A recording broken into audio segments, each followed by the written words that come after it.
And I want to thank our two candidates today for joining us for this forum. It is historic, the first statewide Libertarian Party U.S. Senate forum that has ever been held in North Carolina. Our candidates are Tim DiNunzio, and he describes himself as a politically incorrect, and I think this is put in parentheses, only when needed, constitutional conservative who believes that the Declaration of Independence when it says that all men are created equal and endowed by their Creator with unalienable rights, and that the only justifiable reason for government is to secure their rights. He's the proud father of 6 and grandfather of 3, entrepreneur with his wife and owner of several successful businesses. He's a veteran, skydiver, pilot, and proud Christian. Welcome, Mr. Tim DiNunzio. And we have Sean Haw, who has lived in Durham for 28 years and has been active in the Libertarian Party of North Carolina since 1994. He has served as chair and executive director of the State Libertarian Party, as well as political director of the National Libertarian Party. Sean retired from politics in 2010 and now delivers pizza and sells books online. Welcome, Sean Haw.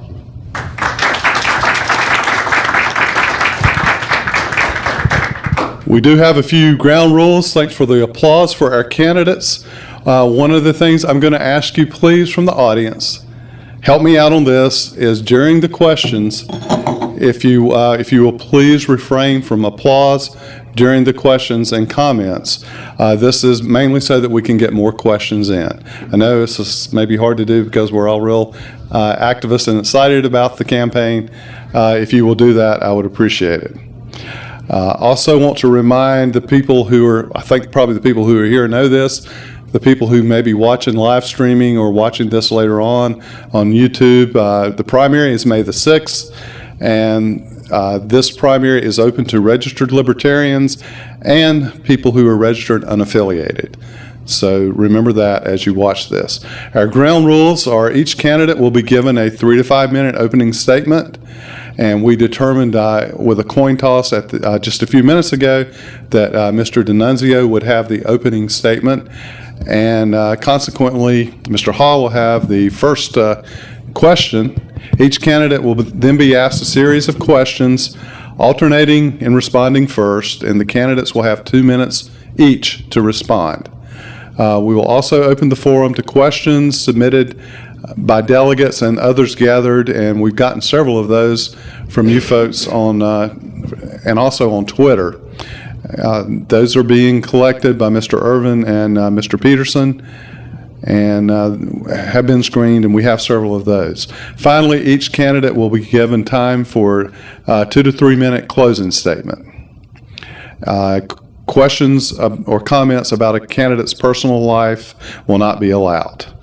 And Jorn Peterson is my timekeeper. He's back there, and he's going to let us know when we have a minute left, 30 seconds left, and when the time to stop. And if y'all will also see that, I won't have to say anything, and we'll proceed to the next question. So again, as I told you, Mr. DiNunzio won the opening coin toss and has elected to go first with his opening statement. So, Mr. DiNunzio. Thank you.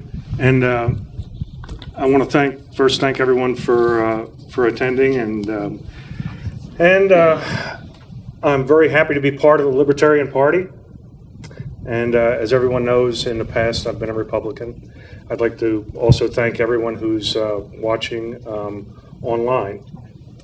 To start with, my main objectives is going to be to try to stay within 2 minutes. And beyond that,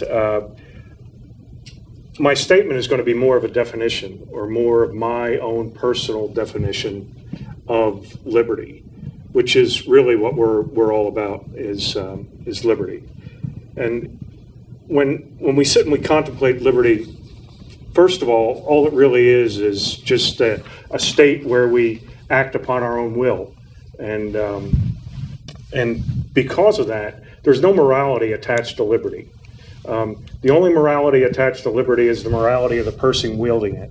So therefore, if the person is of a low moral character and has a low standard of morals, and they live in a state of perfect liberty, their actions may not necessarily be what's necessary for a proper social interaction, which is what we're talking about. We're talking about how we live together socially, and so my point being, it's essential to live in a state of liberty to have a certain moral standard and a moral and ethical standard that takes other people into account. So, with that being said, everything that we consider, everything that we talk about, has to be looked at from that perspective. How does what I do, how does me acting upon my liberty reflect on someone else or affect someone else? And the basic concept of liberty and how far it should go has always been, and again, as Thomas Paine talked about government, at its best, it's a necessary evil. At its worst, it's an intolerable evil. So we've got to look at it from the perspective of mutual security, and which is what our government has always been premised upon, is mutual security.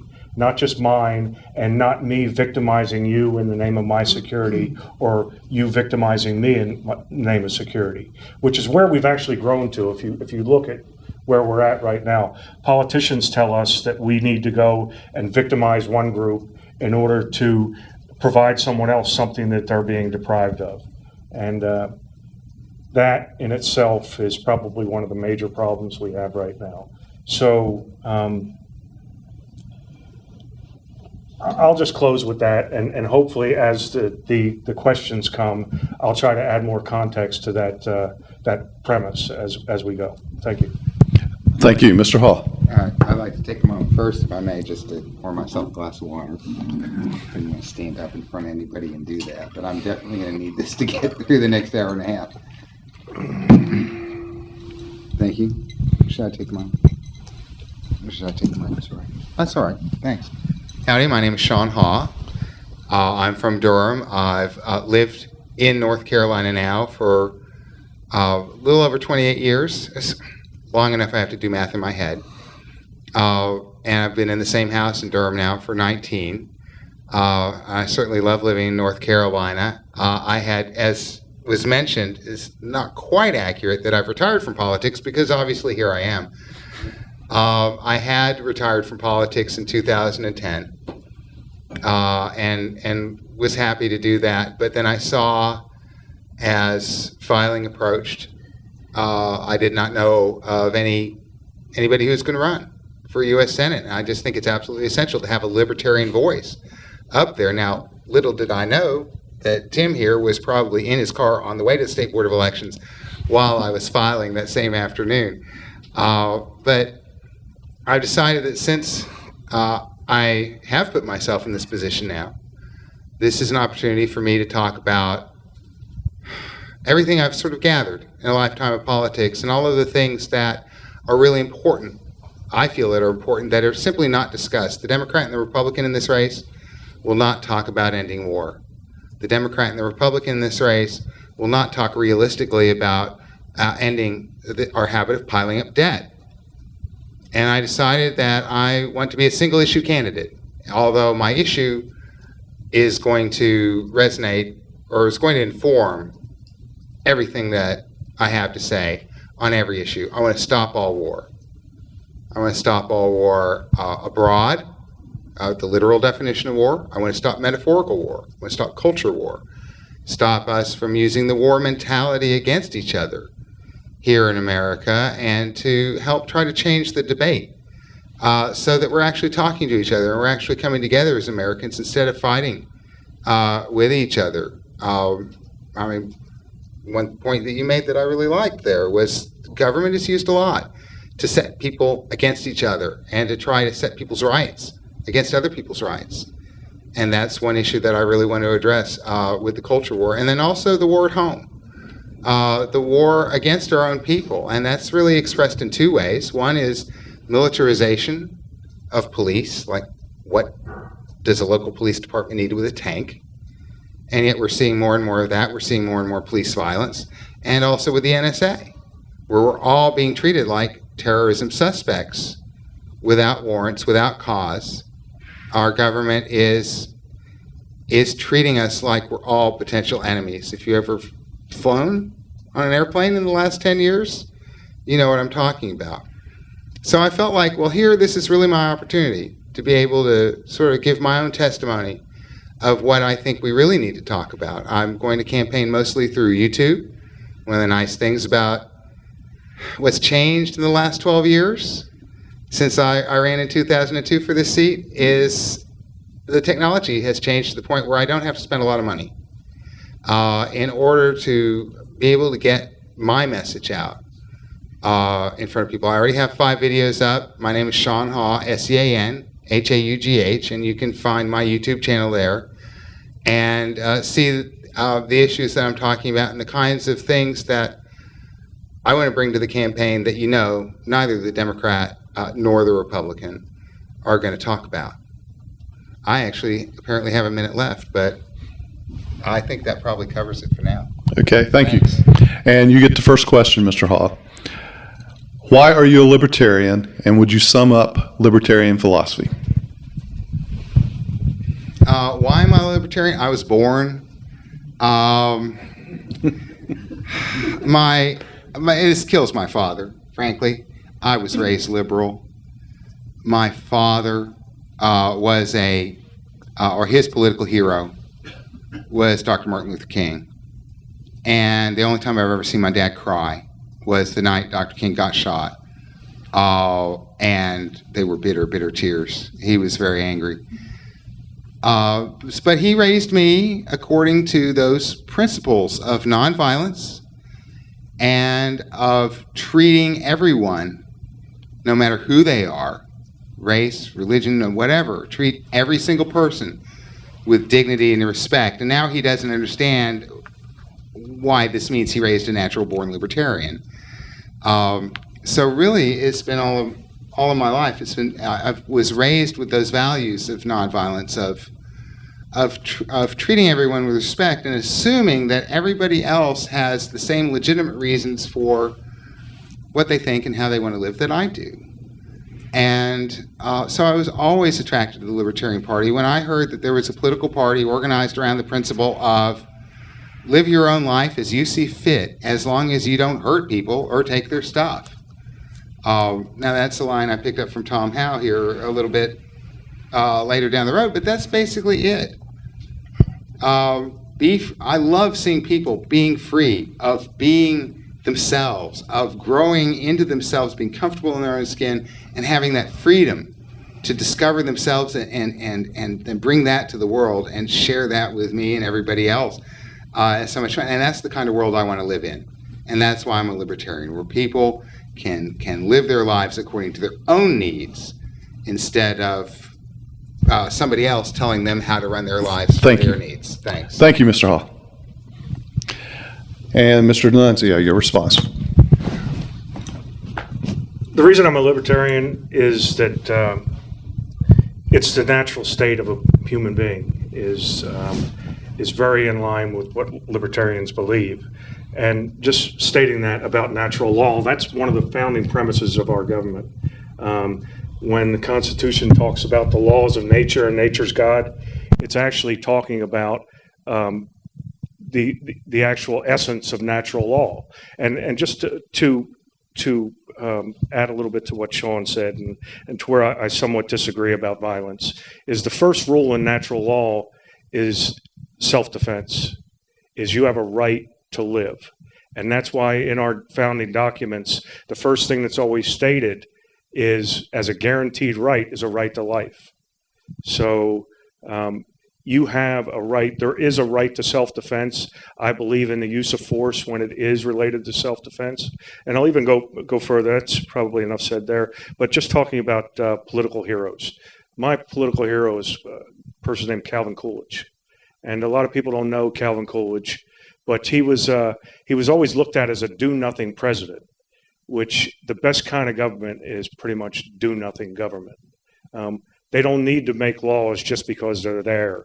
And I think a society is actually defined by the least amount of laws it has, or the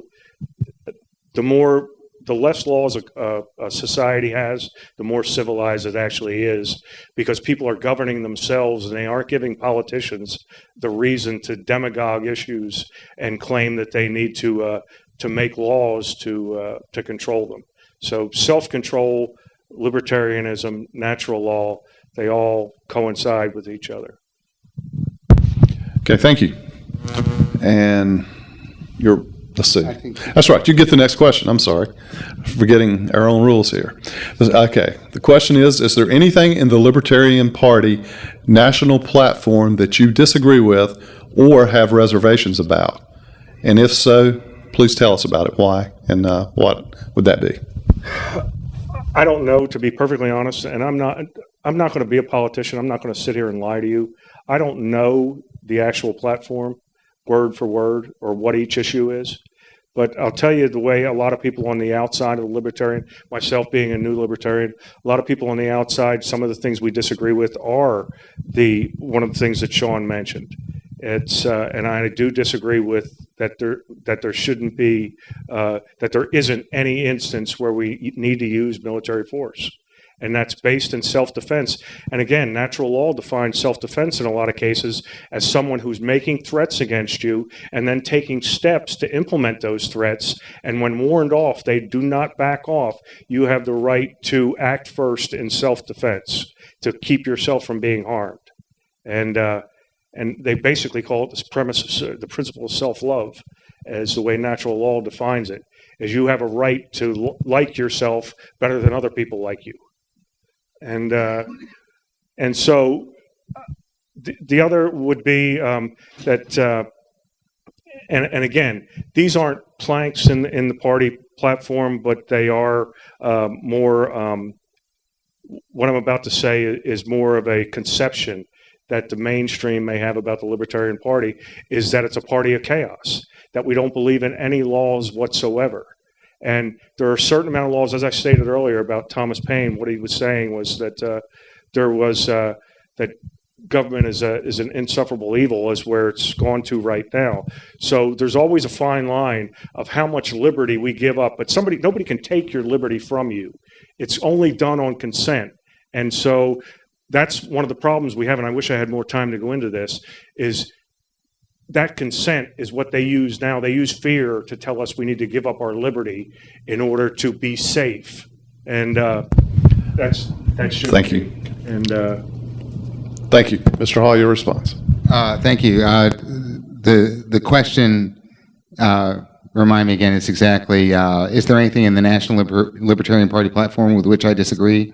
And was there a second part? And if so, and if so. The short answer is no.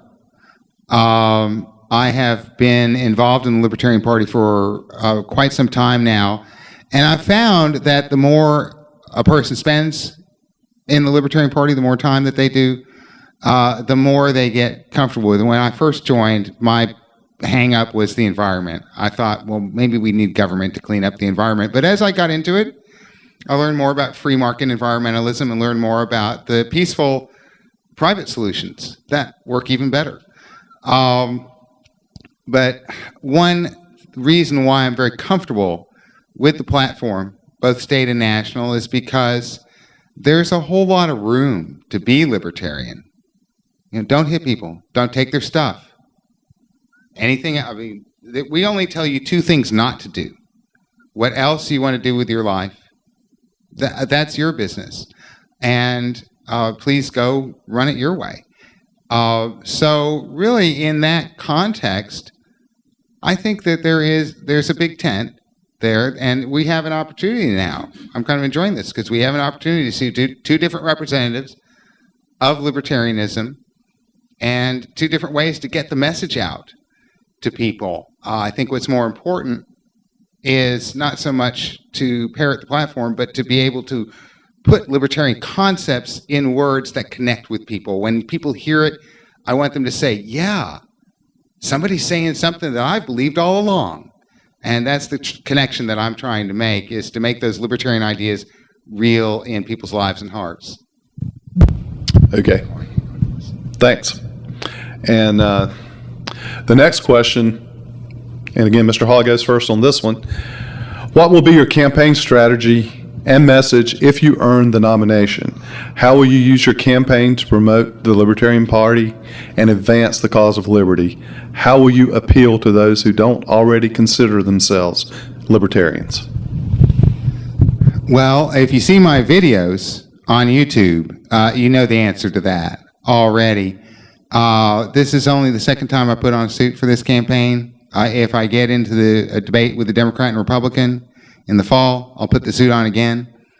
But one thing I've learned, and my earned media has really already confirmed this for me, is I have to be different. I have to distinguish myself from Democrats and Republicans, and I have to show people something completely different. Nobody else on the campaign trail is going to talk about war the way I will. Nobody on the campaign trail is going to talk about, stop piling up debt. I mean, the only other candidate out there who's even going to come close to the issues that I'm talking about is Tim, right here. And only one of us is going to advance to November.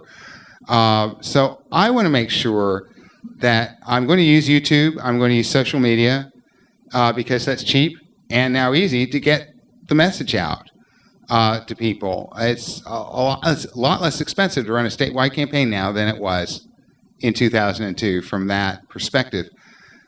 So I really want to try to find ways to say things that aren't being said on the campaign trail that people can connect with and say, gosh, I'm glad somebody is representing these ideas out there because I haven't heard this in a long time. I want you to be free. I want you to live your life as you see fit. I want you to live in a world without war, because only in peace do we have the room to grow and exercise our freedom. And I want to get people talking to each other outside the Libertarian Party about libertarian ideas. Thank you. Mr. Nunzio. Could you refresh me on the question? Sure. What will be your campaign strategy and message if you earn the nomination, and how will you use your campaign to promote the Libertarian Party and advance the cause of liberty? How will you appeal to those who don't already consider themselves libertarians? One of the great things about natural law and knowing the founding of the country and knowing the Constitution and the principles that went into it are that, as the Declaration says, they become self-evident. When you start explaining to people what the founding premises, the founding ideas that caused the founders to come to the conclusions they came to, and they become self-evident to people. People see them, that the light goes on at some point to where they understand that is the best way to do it. That is, the founders were geniuses. They really did. That's why the Constitution is still relevant, is because it didn't deal with a time or a place or anything material. It dealt with human nature. And it dealt with human nature both within the people and allowed them to get to their fullest, and it dealt with human nature as it degrades when it gets into leadership. So how am I going to use that going forward? Hopefully, if I get into the debates with the Republican and the Democrat, I'll be able to do the same thing I'm doing here, is bring up these points. And once the contrast is seen and they see, and this has happened in the past with other campaigns I've been involved in, is when these things are brought up, there is really no disputing them because they are self-evident. And the other candidates in the race either have to justify going against what is natural or come in line with that idea. And the only logical thing for them typically to do is to move towards those ideas. And because the people see it, and that's what the people are yearning for right now. And again, that basic idea that the founders had, that the power always lied within the people, that the people were good enough and were good enough to govern themselves. And so if we get back to those founding principles, we'll be Good. Thank you. Keep the microphone. Next question is for you. How will you answer the question or comment that a vote for a Libertarian is a, quote, wasted vote, unquote, or will steal votes from the Republican or Democratic candidate, or give the election to either the Republican or Democratic candidate? I'm going to be perfectly honest with you, and if I receive the nomination, and there's one other candidate that I know of who's running as a Republican, who is probably just like I was when I was part of the Republican Party. He's actually a Libertarian who thinks the Republican Party is the way to get elected. And the guy, I know the guy, I've listened to him speak. His name's Greg Brannon. He believes in the Constitution. He believes in the founding principles. He's a man who I believe would stick with what he says. And so the last thing that I want to be responsible for if I receive the nomination is to allow Kay Hagan to defeat someone who is a Libertarian, because I split the Libertarian vote in the name of the Libertarian Party. And I'm sorry to say, but I will honestly tell you that my allegiance is not to the Libertarian Party. My allegiance is to the Constitution of the United States. That's the oath I'll swear if I take office. People have asked me in the past, what would your main priority be if you were elected? And I tell them over and over again, after much thought about it, that my main priority would be to live by the oath that I swear to. And so, and that I would swear to protect and defend the Constitution. And so, the last thing I can do is do something to allow someone to, or be the cause of someone to get into office who doesn't believe that and would not live by that. Okay. Thank you. Mr. Hall, your response to that question. Oh, don't throw me in that briar patch. I have no respect, none, for the spoiler argument, none, because it is bogus on every level, and I do not mind telling people straight to their face that it's sad, it's pathetic, because the fact of the matter is the only votes that are counted are the ones cast for a candidate. At least not yet. The NSA has not gotten to the point where that optical scan machine can read your mind and figure out your motives for why you drew in which arrow you filled in. The only way to win an election at all is to earn enough votes to win. And if you didn't do that, well, Libertarians believe in personal responsibility. This is exactly how you can tell the difference between Libertarians and Republicans. A Republican will say, oh, it was the Libertarians' fault that I lost. No, it wasn't. It was your fault. You didn't do enough to get enough votes. You're not willing to take personal responsibility for the consequences of what you did. It's that simple. I think it is absolutely vital that we have a Libertarian voice in every election possible, especially at the top of the ticket. And if I'm kind of excited about the idea of Greg Brannon winning the Republican nomination, because there are some stark differences between me and Dr. Brannon, and I would enjoy talking about them. I would also enjoy very much if people want to talk about him as a Libertarian, well, let's talk about that, and let's talk about the different ideas of Libertarian, and let's make this whole campaign about, well, what are Libertarian ideas? You know, it'll be fun. Also, if you look at the political science of this, the whole spoiler effect has been disproven. It is something that people feel emotionally. It is not something that holds up when you study it in reality. And especially if I'm going to be an anti-war candidate, then I'm going to be running to the left of Kay Hagan. So if you are concerned about that at all, I'll be taking more of a bite out of that. People are going to show up and vote for me, not against somebody else. Thank you. Keep the microphone. The next question is for you. Thank you. And this one actually came in from Twitter. Awesome. What are your views on the Second Amendment, and should citizens have easy access to machine guns? Absolutely. I believe that the Second Amendment was written precisely so that the citizens could own the same weapons that the government does as a check on government power. And I personally do not own a gun. I've told you I'm for nonviolence, and I live that in my life. You do not bring a gun in my home. You do not bring a gun in my car. Now, hanging out with libertarians all this time, I've gotten used to it, you know. I've gotten used to being around guns, and I'm fine with it. And by listening to people who do like guns, I've learned a whole lot about it that you wouldn't know just from reading the newspapers. But I'm smart enough as a libertarian to realize that's my choice.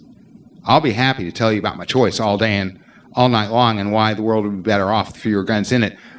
But I know that if I try to ban it, if I try to use a point of a gun, come on, I'm going to use a gun to tell you you can't have a gun. Well, that's fundamentally wrong. You know, if I want to solve any kind of problem with gun violence or anything like that, the only way it's going to work is to actually convince people, actually change the culture. If you try to ban something, we found it doesn't work. There is no magic wand you can wave and say everybody's going to not have guns anymore. No, they'll just go out and get them anyway, and we'll have even more problems, just as we've seen when we've tried to ban alcohol or drugs or anything else.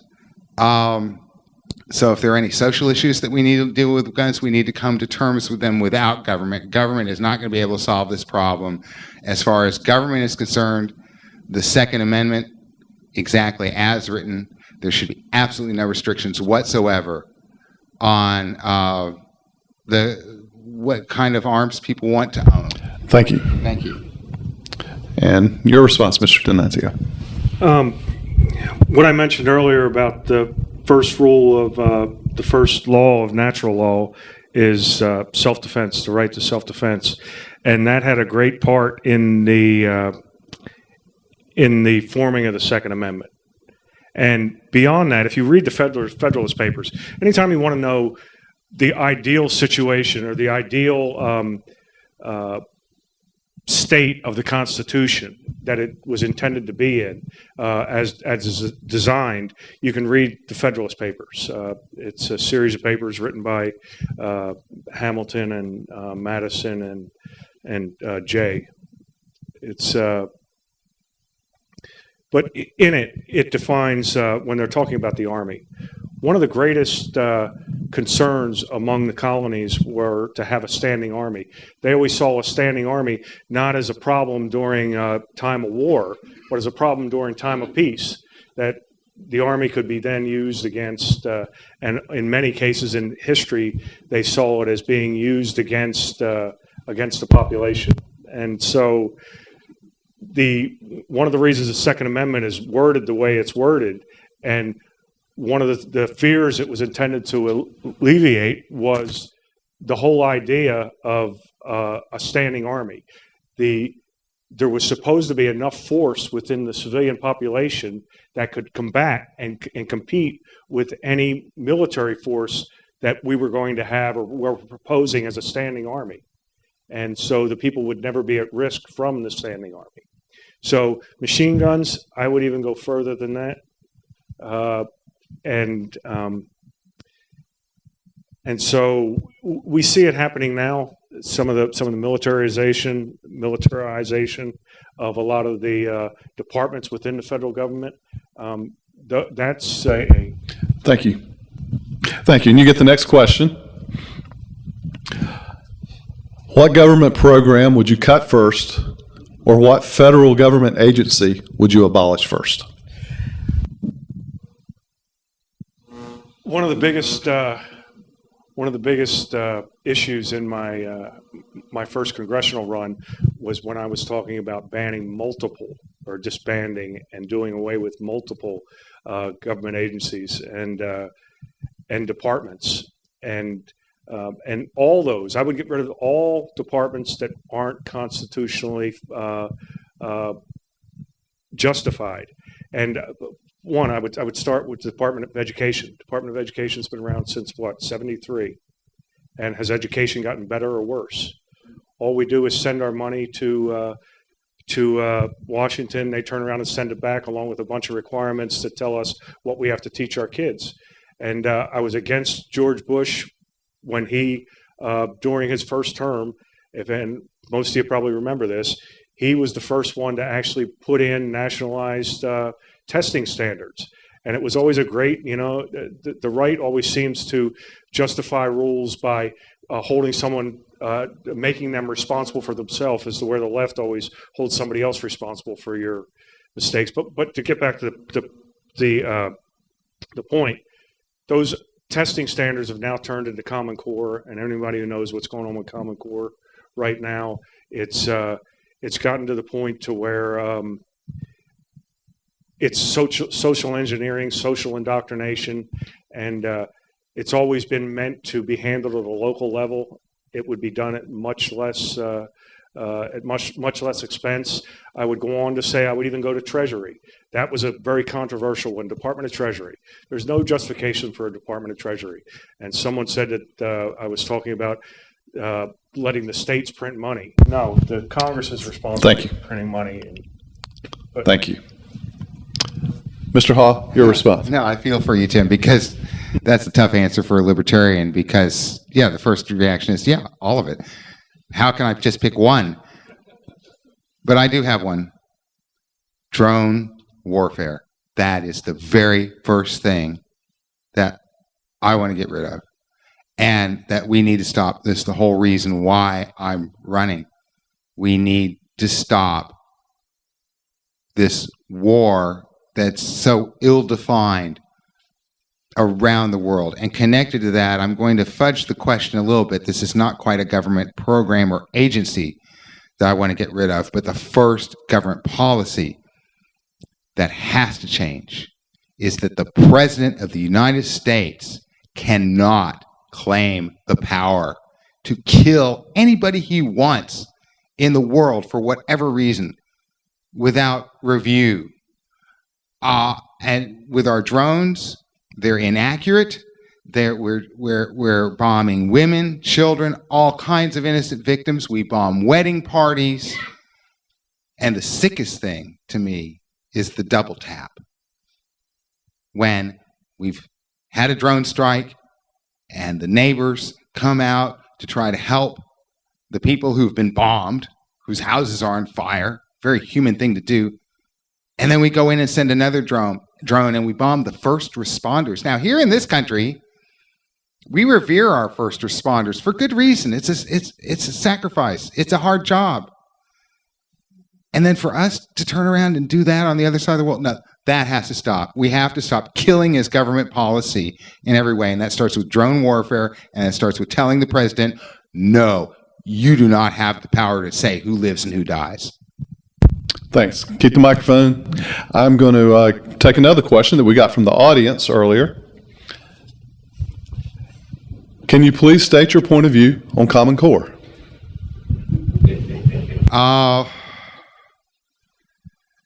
This is the worst example ever of the failure of one-size-fits-all government policy, that by trying to have a national standard of education, and let's even set aside for a moment the details of Common Core itself, which are frightening, but the mere idea that the federal government should try to standardize education all across the country is exactly backwards.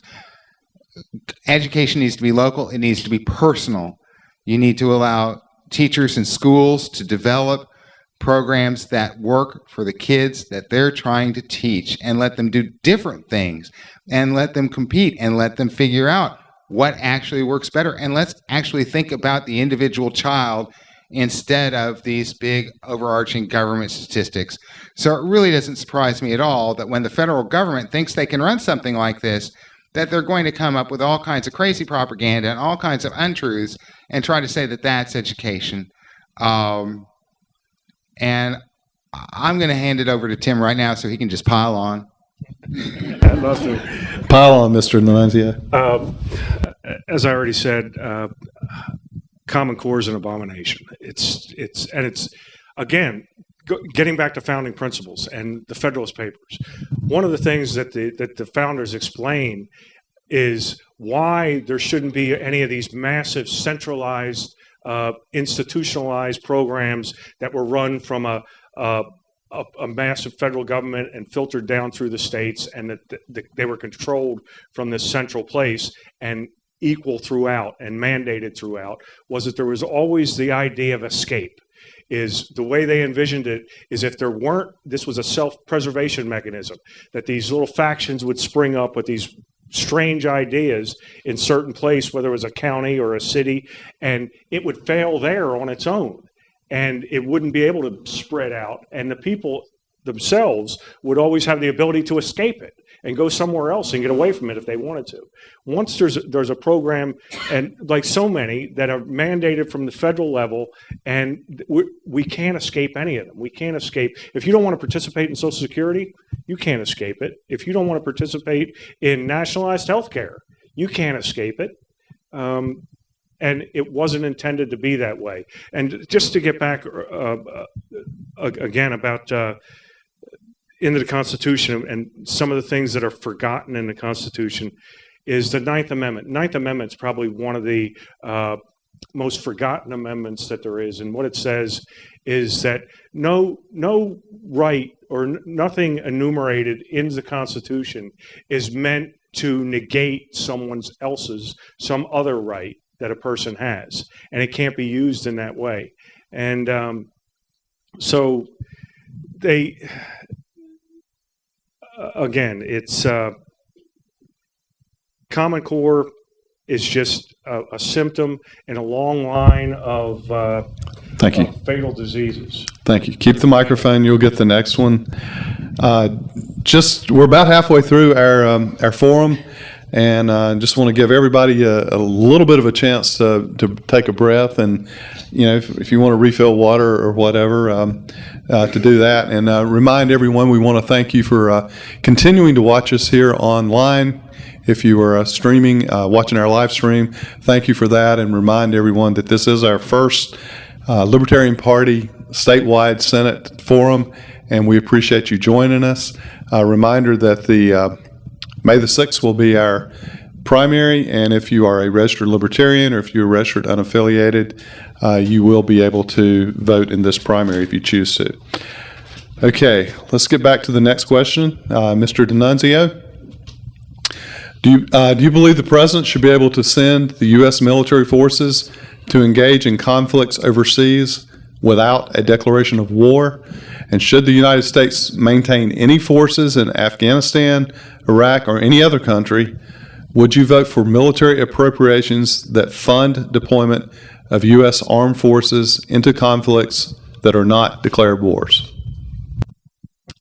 I do believe in the intended powers of the Constitution. The Constitution gives to the President. I do believe that there are instances when the President has to act and has to be able to act without Congress acting first, just because of the need for a quick response. That's what it was intended. That's why the President was intended to have that power and made the Commander-in-Chief. But where it's grown to, the perversion it's grown into, I think it is abused. I don't believe that we should have people stationed around the world any longer. I don't believe we should be involved in a lot of the wars we're involved in. And I'll tell you why. Calvin Coolidge made a great speech on the 150th anniversary of the Declaration of Independence. Got to squeeze this in. And in it, what he said is, he said, we were in an age where scientific materialism and there was great wealth being amassed, and everybody was really wealthy or getting really wealthy.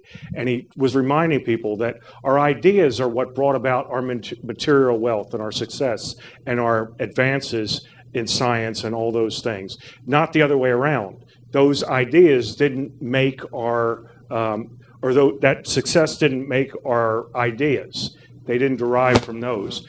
And so it used to be, when we got involved in a foreign war, it was because we wanted to bring better ideas to them, not material wealth, not give them stuff.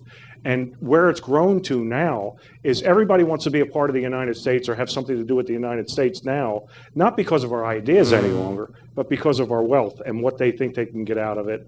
And all right, I'm sorry, I'd like to go on for about a half hour with that one. Okay, thanks. Mr. Hall. We'll be at the bar later.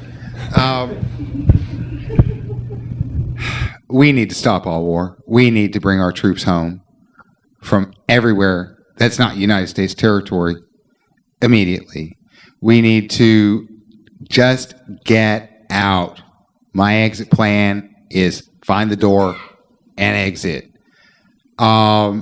Because we've gotten ourselves mired in all of these situations all around the world, and once we get in, we just can't find a way to get out. And if you talk about wealth, well, that's what this is about. This is about control of wealth. This is about control of resources.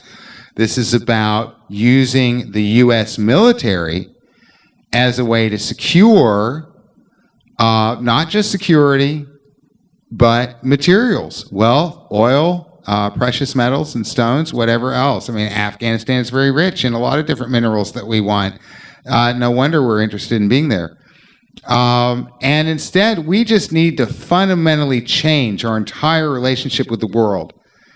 Instead of being the policeman of the world and, frankly, empire, where we're trying to control the entire world for our own economic benefit, and the benefit actually of a very few people in this country and around the world, we need to completely change that to free trade. Both Thomas Jefferson expanded on some remarks that George Washington made in his farewell address when he said, and I'm paraphrasing, free trade with all, entangling alliances with none. If we want peace in this world and we want prosperity, we need to go back to exactly that principle. Let's get back, let's end embargoes, let's end war, let's get our troops home, and let's offer peace and free trade and commerce to the rest of the world instead.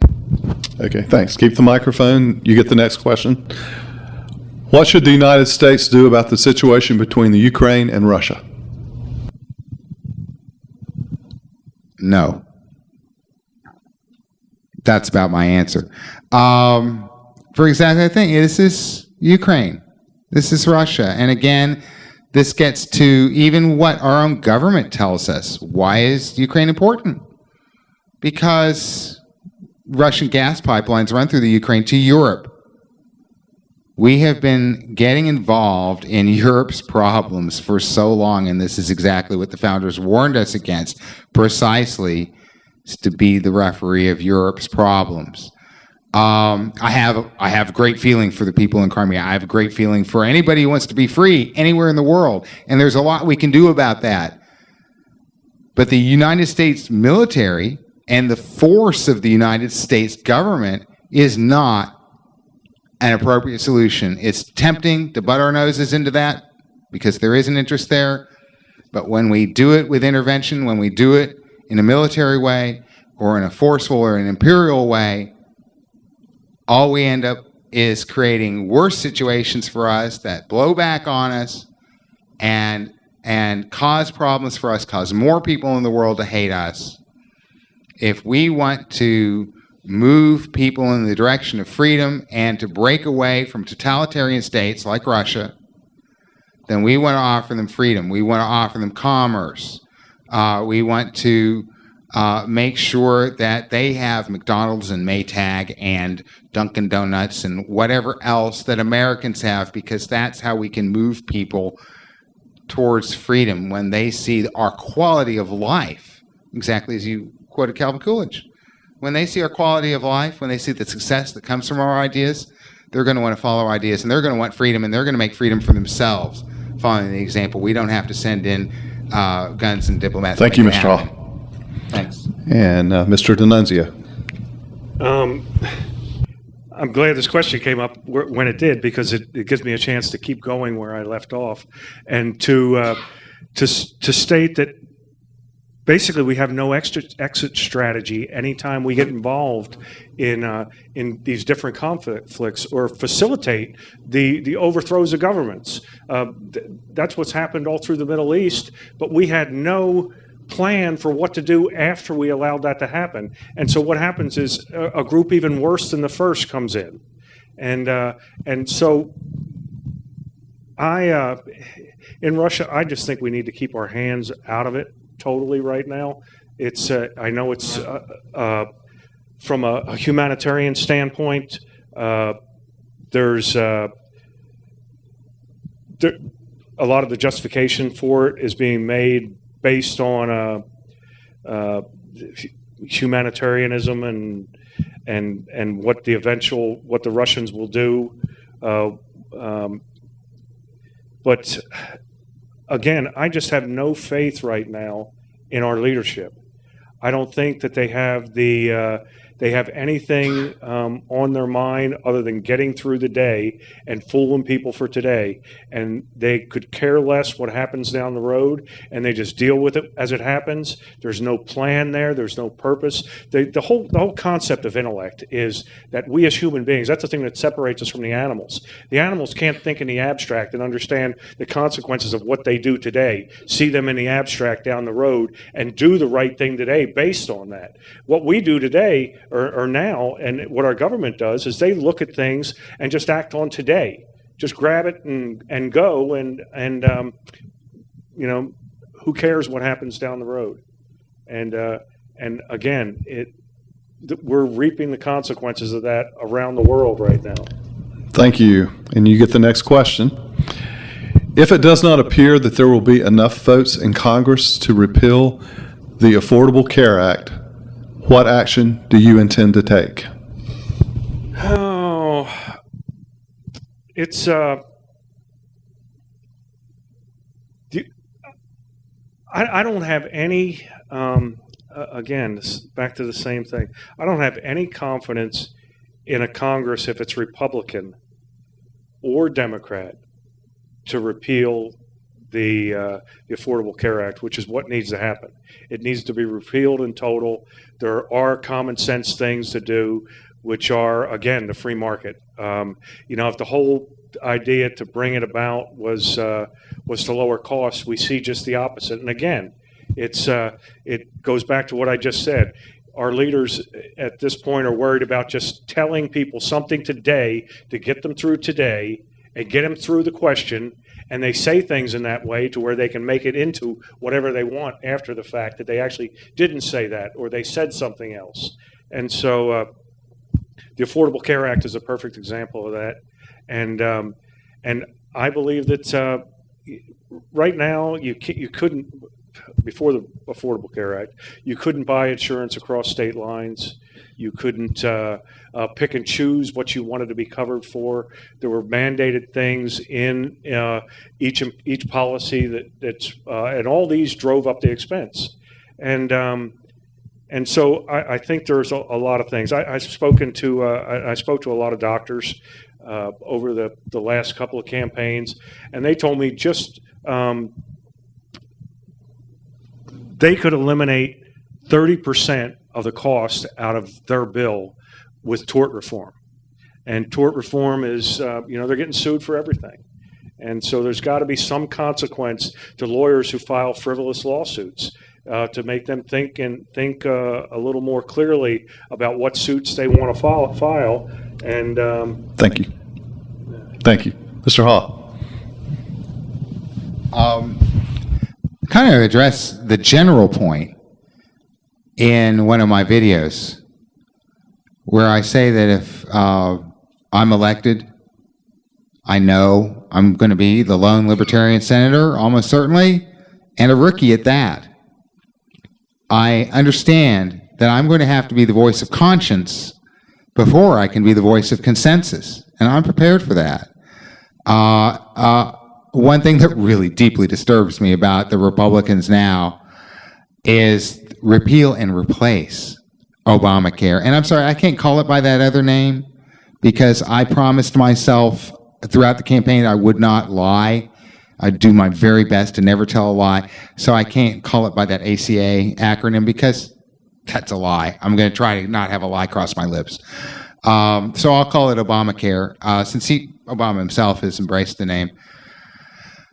We've got to get rid of it. We've got to stop it. And I can't compromise on that at all.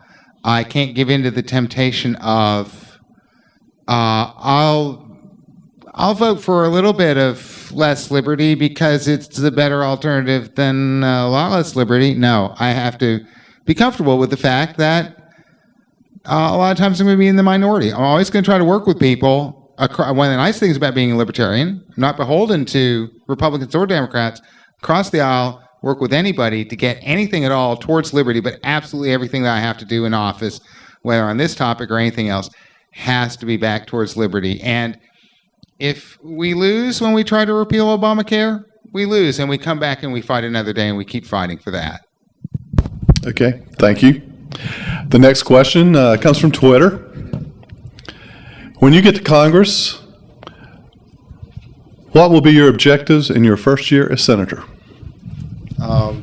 Not go crazy. I've been to Washington, D.C. It's not my favorite city in the world. I'm sorry to get up and pour myself some water or use my time to stand in front of the camera and everything for this. But my first priority in office, was that exactly it? My first objective is to stop drone warfare and to be the voice of conscience on that. One great thing about being the lone libertarian senator in Washington, D.C. is that I'm a media star. Everybody's going to want to know my opinion because I'm different. And because it's a wild card, it's going to be interesting news. And I'm very happy to use that as a pulpit to, be able to, use the office to put out the libertarian message. But the main focus from day one for me will be to stop killing as government policy wherever we do it. That starts with the drone warfare, and that starts with our military intervention. But it also includes a lot of what we do at home and a lot of laws that cover a whole lot of different things. Just look for absolutely anything that I can do to reduce the amount of violence that our government injects into society around the world and around the globe. Other than that, there are a lot of great restaurants in D.C. I'm going to have some fun with that. I know it's pretty in the spring. Other than that, I'm going to come home as much as I can because I won't be able to stand to be up there all that long with those folks. I can tell you that. Thank you. Mr. Nalenzia. Could you give me the question? Sure. Please. When you get to Congress, what will be your objectives your first year as senator? Find an apartment. I'm sorry. It's pretty much what I said earlier about living up to the oath. My priority, not just the first year, but every year, is going to be living up to the oath I swear. And that's the main promise we make to the people who elect us. And that's our main obligation, and not to anybody else, not to any party. And then beyond that is, I think there are certain things that need to be implemented and proposed as ways of fixing the federal government. One is that I think there ought to be a constitutional litmus test imposed on all legislation, and that there should be constitutional justification given for any law that's proposed, and that should be argued. I think there ought to be a limit on the number of pages. Federalist 62 at the end of it, and it deals with the Senate, Federalist 62. The founders talk about laws that would be so big that people couldn't read them and understand them, and they would say so much that they'd really say nothing. And it's prophetic when you read it. And I believe that people ought to know what are in the laws that are being passed or proposed, and the bills that are being proposed. and I would like to try to make those priorities, not just in the Senate, but in the House also. It's and again, it's a lot of changing the culture is just starting the conversation and asking people to look at it in a different way. Okay, you get the next question. The failed war on drugs destroys vulnerable families and communities. Would ending it be a priority for you as a senator? I wouldn't say it would be a priority, but at a federal level, I don't. Commerce is probably the only way the federal government should be involved in it. Is if it is legalized at a state level, if drugs are legalized at a state level, and I think it more falls to the states than it has anything to do with the federal government.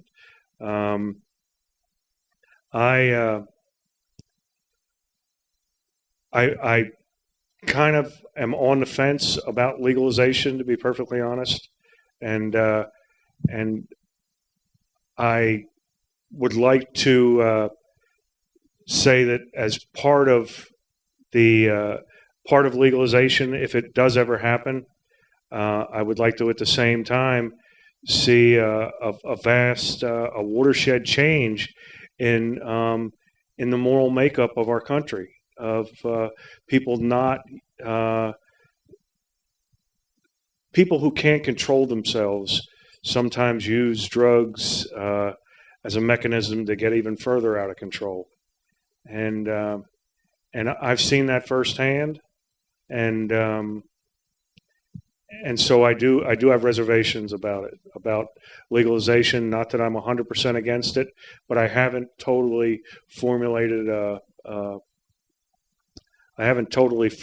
my opinion at this point. Again, I would,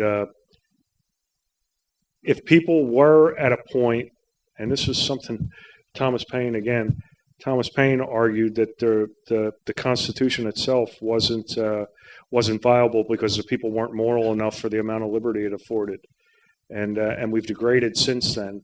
So I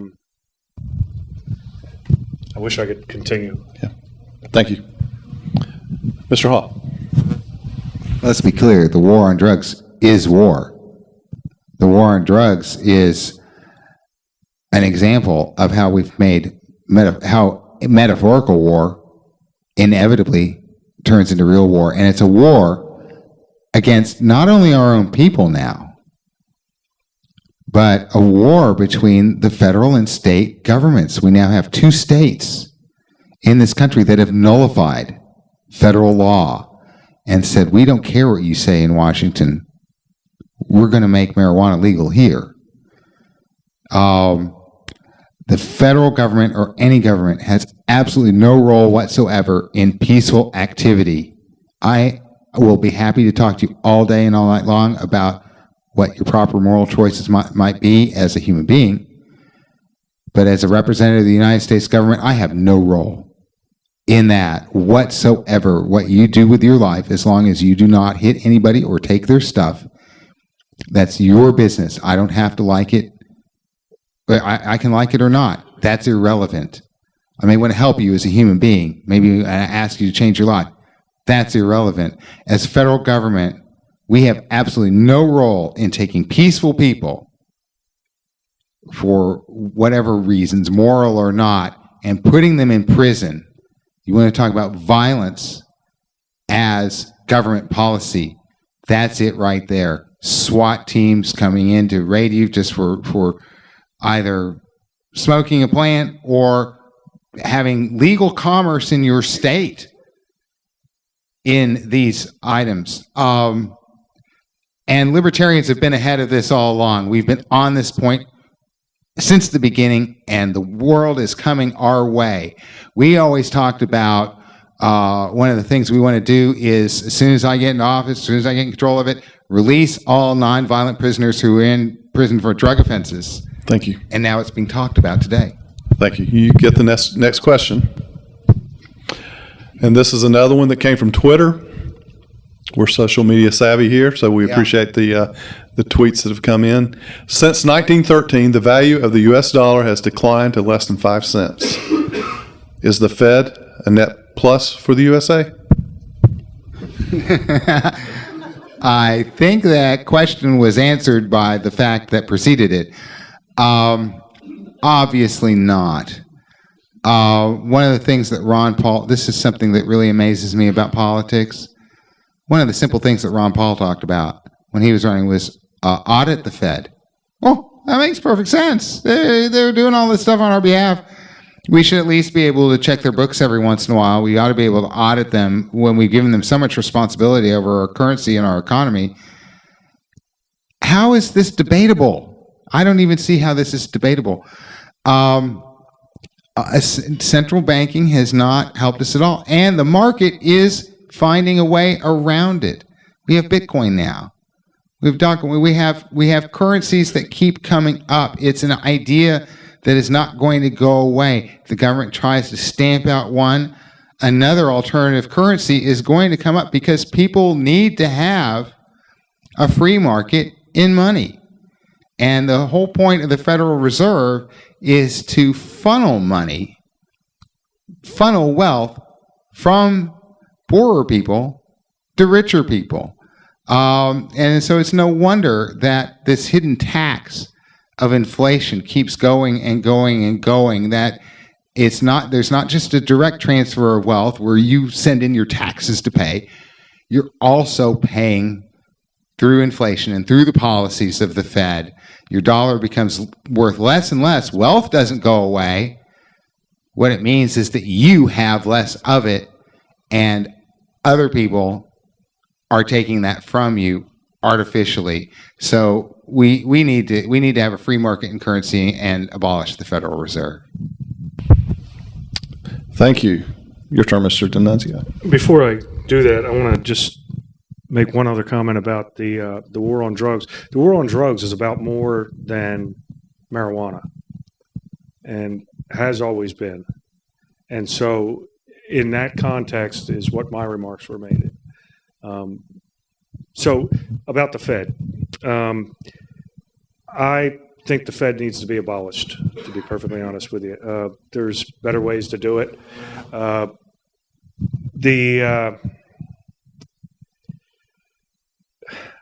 As far as auditing the Fed, why they won't allow us to audit the Fed is because there'd be worldwide panic as soon as they did. As soon as, if the things the Fed has done were made public, there would be worldwide financial panic and collapse. And it would be justified because our currency is based in nothing. It's again on a whim. There's no and one of the things that has led us to the point we're at right now is started during the Clinton administration, when they decided that to go strictly to Keynesian economics. And most of you here probably know what those are. It means that principle is that you can stop the normal fluctuations in an economic system by either adding or taking away cash in it. And the Fed actually does it by interest rates. And so they did it for several years. And so you can actually trace the collapse of 2008 directly to the failure of that policy. And the Fed not to be able to respond quick enough when there were drawbacks in cash and drawbacks. Thank you. I could go on for an hour on that one too. Okay. I believe you get the next question, right? Mm-hmm. Okay. There have been proposals of constitutional amendments to ban abortion, to ban gay marriage, to make English the official language of the United States. Do you support any of these ideas, and why or why not? I don't think the federal government has a place in any of them. And I'll look, as far as religion,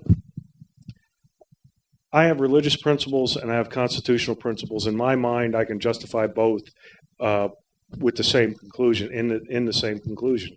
And first of all, gay marriage.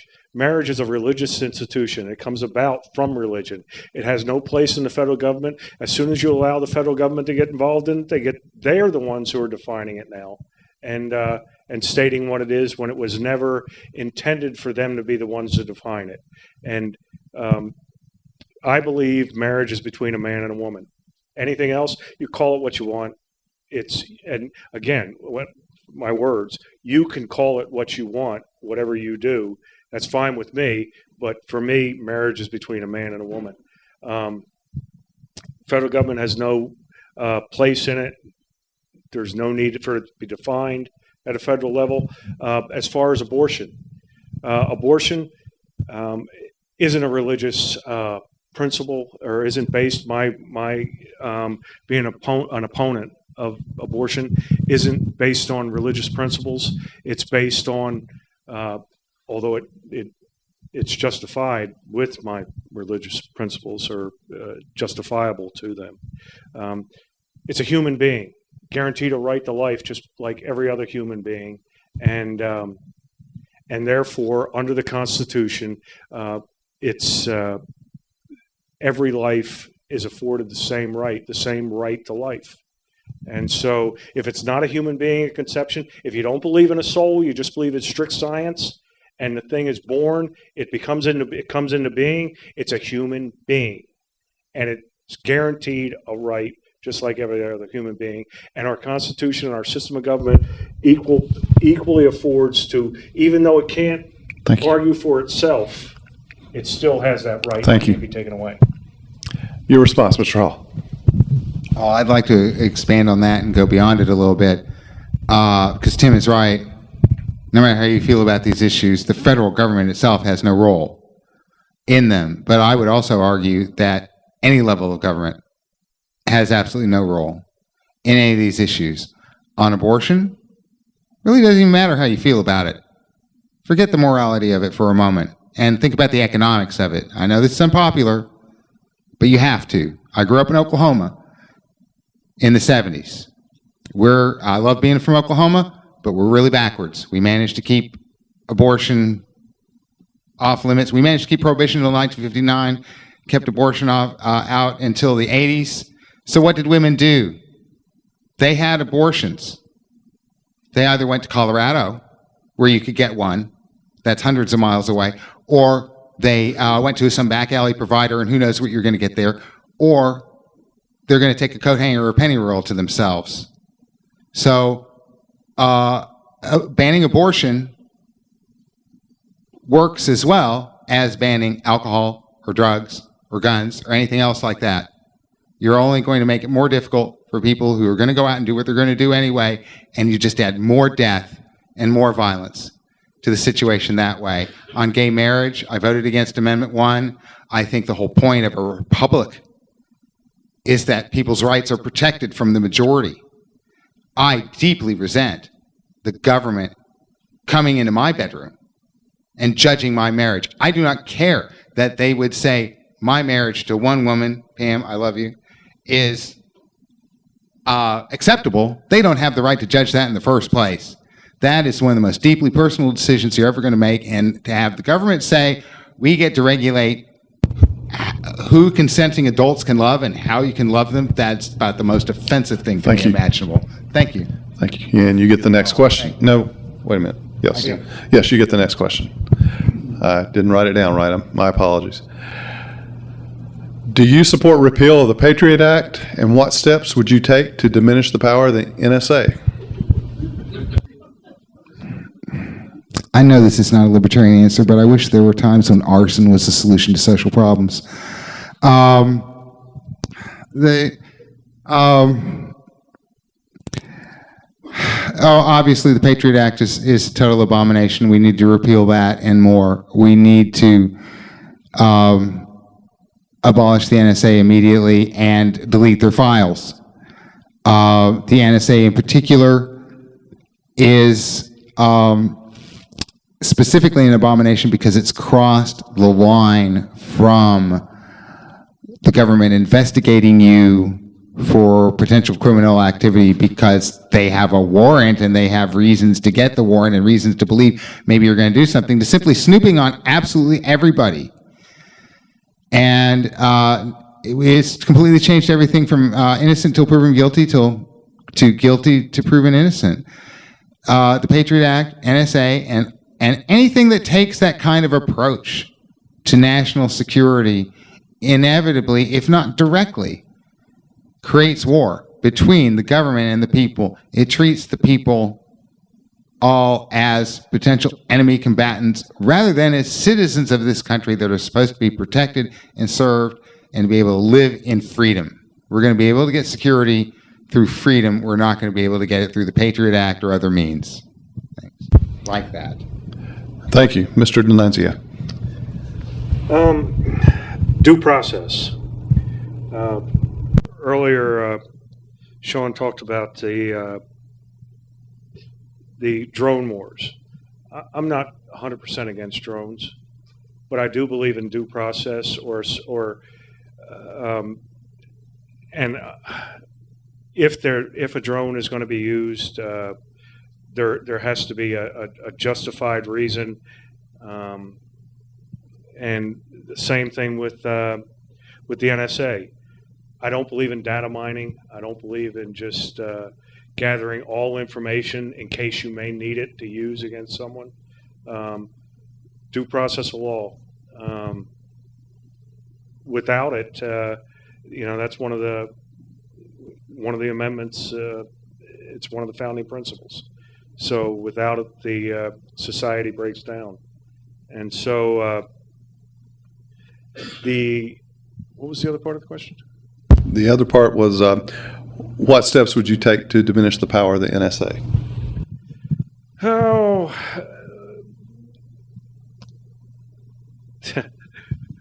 I would just make them go through the due process. I would, right now, like I said, they pretty much act on their own. And I think this also gets back to one of the earlier questions about departments. Department of Homeland Security. Get it out of here. There's no need for it. And Patriot Act.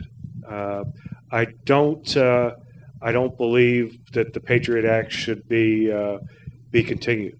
I think it's reached the point to where it's been so abused and so expanded outside its parameters that Thank you. It's Thank you. Let's see, Mr. D'Annunzio, you'll get the next question. And this one has to do with immigration. What changes would you make to the current immigration law, and how do you feel about its vigorous enforcement? I don't believe in amnesty. I think that we should build a fence, secure our borders. If building a fence and building a wall is what it takes, let's build it. And then enforce the laws that are on the books. The reason people come here is because they can get jobs here. And I own several businesses, and I have to verify that people are U.S. citizens, or I'm held responsible for it. Now, all companies aren't doing that. They're hiring illegals. That's why they're coming here. And not just that, but they're given by government. They're given access to all the things that were intended to take care of our citizens as a safety net, which I don't believe that's the federal government's role either. But if we take away the reasons they come, they'll stop coming. And as I said earlier, it used to be people wanted to come to this country because of the ideas that we had, the belief system that we had, that made us a civil nation and allowed people to prosper. Now they just come because of what they can get from us and the things that they can access. So I believe that I don't believe in rounding them up and sending them all back either. I just think that will do more harm to the society as a whole than it than anything it would solve. So that's. Okay. Thank you. Mr. Hawk, your response. Oh, finally, we have a difference. I believe in open borders. I believe that rights and human needs and aspirations belong to the individual, are generated by the individual, by the fact that you are a human being who's sucking air on this planet right now. So you should be able to have the right to travel. You should have to have the right to seek to improve your life. And I believe that most people come here to America to, maybe naively so, but still follow the American dream. This is a place where you can come and if you work hard and keep your nose clean, you can get ahead and make something for yourself and your family. And a lot of people try to come here to escape more oppressive conditions in order to try to live in peace and freedom. And they know that that's going to lead to prosperity. Yes, there's a problem with social programs. That's a general problem of creating so many social programs that there's incentive for anybody, citizen or not, to take advantage of them. But I think that there are very, very few reasons why we should restrict free travel across our borders. Basically, if somebody has criminal activity, if we know for a fact they're going to bring a bomb, or if they're carrying the plague or something, other than that, people should be free to live their lives as they see fit, and if they can get a job here in America, then they ought to be able to come here and take it. All right, thank you. And this will be our last question before our closing comments. And Mr. Hall, you get this one. Okay. At this point, after listening to what each of you has been saying, where do you see the main differences between your two positions? Well, I think that's been pretty well established.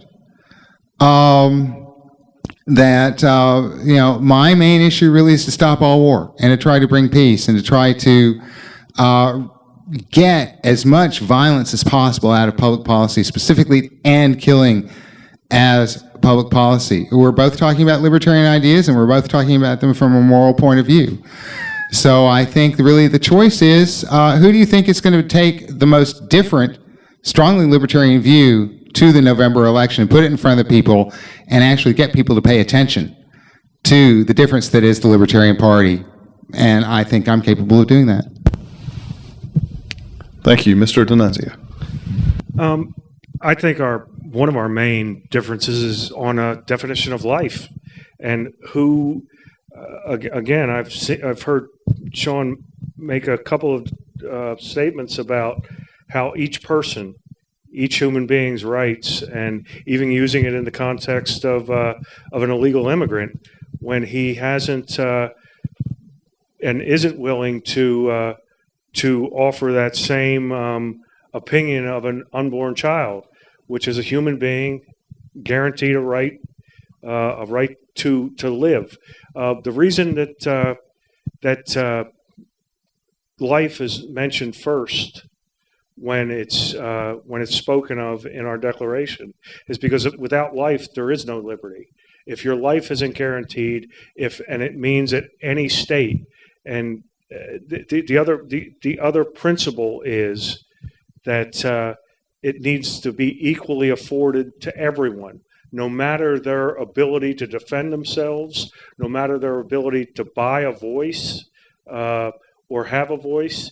It should be the same with a child in a womb who can't speak as it is with a corporation who can spend $1 billion on advertising. They should be equal in the eyes of the law and in the eyes of the Constitution and the eyes of the rights that are afforded to it or to that person. And so.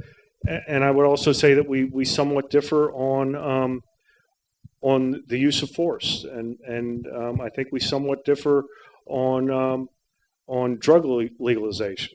I'm not for blanket legalization of all drugs, so it's. I think that's where our differences lie. Thank you. And now we move into our closing statements. And since Mr. D'Annunzio got to go first on the opening statement, Mr. Hall gets to go first on the closing statement. And you have 2 to 3 minutes for closing statement. Well, thank you. I'll try to be brief.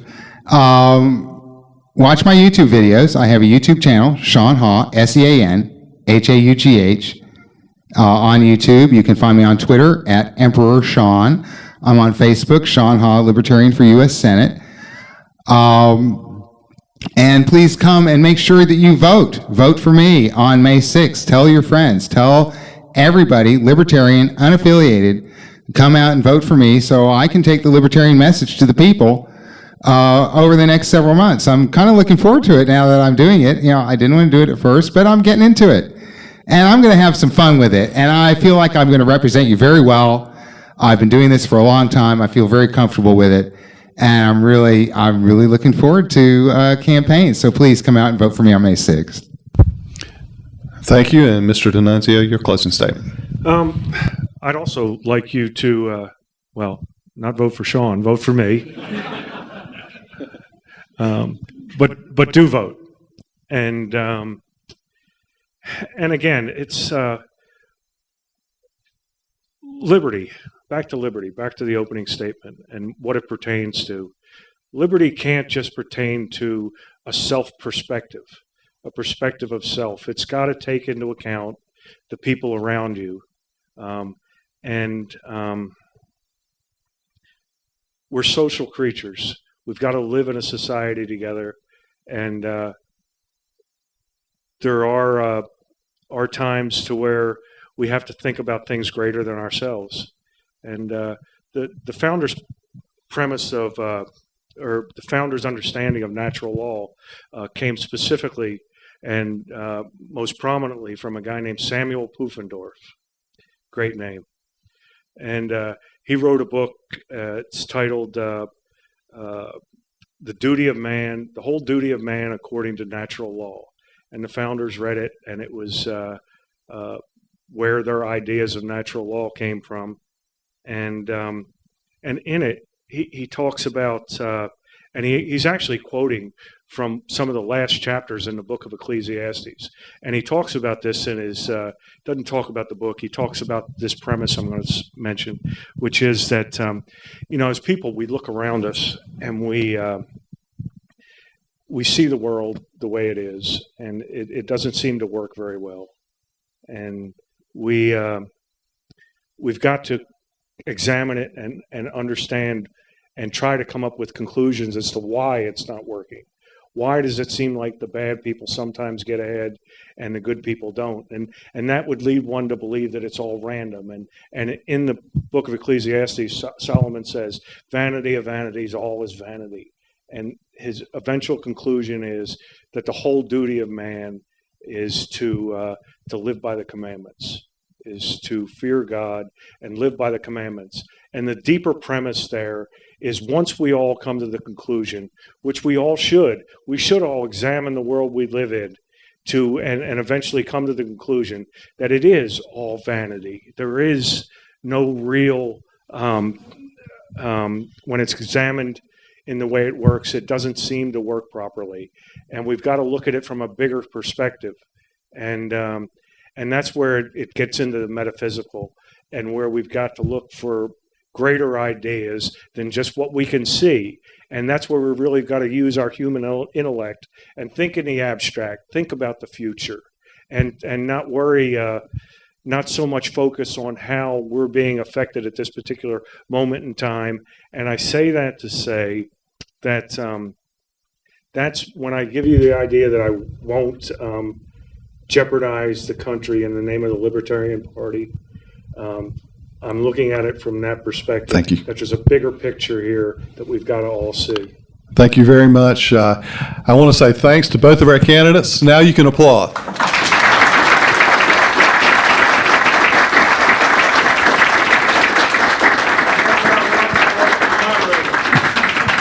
Thank you again. Thank you. I appreciate your withholding applause until the end. We were able to get, I think, about all of our questions done. Reminder to those looking online or on YouTube that the primary is May the 6th, and you're eligible to vote in this primary if you're either registered Libertarian or registered unaffiliated. And again, thank you.